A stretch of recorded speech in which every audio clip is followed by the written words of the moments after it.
Priyanka and மணிமேகலையோட issue பத்தி ஊரே பேசிட்டு இருக்கு. இதுல வந்து சீனியர், ஜூனியர் அப்படிங்கிற விஷயத்த தாண்டி, நீங்க ஒரு விஷயம் யோசிச்சு பார்த்துருக்கீங்களா?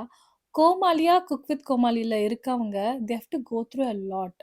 ஏன்னா, நம்மள என்டர்டெயின் பண்றாங்க அப்படின்ற பேர்ல, மாத்தி மாத்தி கமெண்ட் பண்ணிக்கிறாங்க. அண்ட் சம்டைம்ஸ் காமெடியான டோன்ல இன்சல்ட்டும் பண்ணிக்கிறாங்க. அது வந்து ஒரு ரியாலிட்டி ஷோ அப்படிங்கிறனால, அத வந்து சிரிச்சுட்டு, சமாளிச்சுட்டு, காமெடியா கவுண்டர் டயலாக்லாம் குடுத்துட்டு, சமாளிச்சுக்கிறாங்க. பட் சம்வேர் அவங்களுக்கு வந்து அது ஹர்ட் ஆக தான் செய்யுது. இப்ப ஷிவாங்கியோட ஃபேஸ்லலாம் ரொம்ப ஆப்வியஸா தெரியும் that she is getting hurt அப்டின்ட்டு. So I think that's why her transformation also from கோமாளி to cook. She wants to be in a better place அப்படின்னு நெனச்சு குக்கா வந்திருக்க சான்ஸ் இருக்கு. அண்ட் அதே தான் மணிமேகலைக்கும். She didn't want to be a கோமாளி. She wanted to be in a better place. So அதனால வந்து இப்போ ஒரு ஆங்கரிங் அப்படின்ற ஒரு பொசிஷன் எடுத்து வந்திருக்காங்க. பிரியங்கா வந்து இதுல வந்து ரொம்ப இன்டரப்ட் பண்றாங்க அப்படின்னு இருக்கிறது உண்மையா இருந்தாலும், ஆ மத்தவங்களும் வந்துட்டு மணிமேகலை இன்னுமே வந்துட்டு கோமாளியா தான் ட்ரீட் பண்றாங்க அப்படின்னு தோணுது. குக் வித் கோமாளி ஷோல மட்டும் கிடையாது. மத்த ஷோல அதாவது விஜய் டிவிலயே வெளியில ஷோஸ் போகும்போதும் வந்து she is being treated like a கோமாளி. அண்ட் அத அப்படி ட்ரீட் பண்ண she is putting herself down and a மணிமேகலைக்கே தெரியாம வந்துட்டு அங்கேயும் வந்துட்டு ஒரு கோமாளியா பிஹேவ் பண்ற மாரி ஒரு சிச்சுவேஷன் வந்துருது. அண்ட் இந்த சீசன்லாம் ஒரு படி மேல போயி எல்லாரும் எல்லாத்தையும் கோமாளி ஆக்கிக்கிறாங்க. விடிவி கணேஷ் எல்லாம் அவர் வந்து குக்கா வந்தாரா? கோமாளியா வந்தாரா? அப்படின்ற ஒரு கன்ஃப்யூஷன்லயே போயிட்டுருக்கு. அண்ட் நம்ம மாதம்பட்டி ரங்கராஜ்லாம் ஃபர்ஸ்ட் டைம் டெலிவிஷனுக்குள்ள ஒரு ஜட்ஜா வந்திருக்காரு.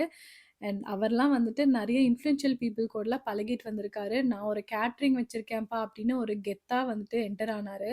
பட் அவரையும் வந்துட்டு கோமாளி ஆக்கிர்றாங்க. தாமு சார் வந்து அவர் ஒரு பிரின்சிபலா இருந்தாரு. அண்ட் அவர் ஒரு பெரிய ஷெஃப். அவரையும் கோமாளி ஆக்கிர்றாங்க. எல்லாரும் எல்லாத்தையும் கோமாளி ஆக்கிக்கிறாங்க. என்டர்டெயின்மென்ட்க்கு என்ன வேணா பண்ணலான்ட்டு இருக்கா? இப்போ ஆக்சுவலா ஒரு கோமாளி அப்டின்னா, அவங்க வந்து ட்ரெஸ்ட் லைக் கோமாளி. அவங்க ஒரு ஸ்டேஜ் ஏறி, அவங்க ஆக்ட் பண்றாங்க.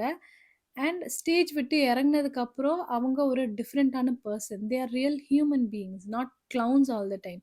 ஆனா, இங்க இந்த குக் வித் கோமாளில வர கோமாளிங்கலாம் வந்துட்டு, எப்பவுமே அவங்க கோமாளியாவே ட்ரீட் பண்ணப்படுறாங்க அப்டின்னு தோணுது. இப்போ பாலா, புகழ், ராமர் அவங்கலாம் வந்துட்டு காமெடியனா தான் விஜய் டிவிக்குள்ளேயே என்டர் ஆனாங்க. பட் இந்த ஷிவாங்கி வந்து she is a super singer and Manimegalai is basically an anchor. அவங்கலாம் they won't want to be a கோமாளி. பட் இப்போ வந்துட்டு கோமாளியாவே ட்ரீட் பண்ணிட்டு இருக்காங்க அப்படிங்கிறது தான் இதோட பேசிக்கான பிரச்சனை அப்படின்னு நான் நினைக்கிறேன். My கருத்து வாட் இஸ் ஐம் சேயிங். கோமாளியாவே ட்ரீட் பண்ணிட்டு இருக்காங்க அப்படிங்கிறது தான் இதோட பேசிக்கான பிரச்சனை அப்படின்னு நான் நினைக்கிறேன். பட் இந்த சீசன்லாம் வந்துட்டு வேற லெவல்ல போயிட்டு இருக்கு. Cook with Comali first time வந்தப்போ பயங்கர ஒரு என்டர்டெய்னிங்கான ஷோவா வந்துட்டு, இப்ப வந்துட்டு ஒரு டைரக்ஷன் மாறி போயிட்டு இருக்கிற மாதிரி ஃபீல் ஆகுது. I don't think it's still that cook with Comali that we enjoyed back then. Stress ஃப்ரீயா இருக்கணும் அப்படின்னு பார்த்துட்டு இருந்த ப்ரோகிராம், இப்ப அநியாயமா விஷயங்கள் எல்லாம் பண்ணிட்டு ரொம்ப ஸ்ட்ரெஸ் குடுத்துட்டு இருக்கிற மாதிரி இருக்கு. அடுத்த சீசன்லலாம் எப்படி இருக்க போகுதுன்னு எனக்கு தெரியல.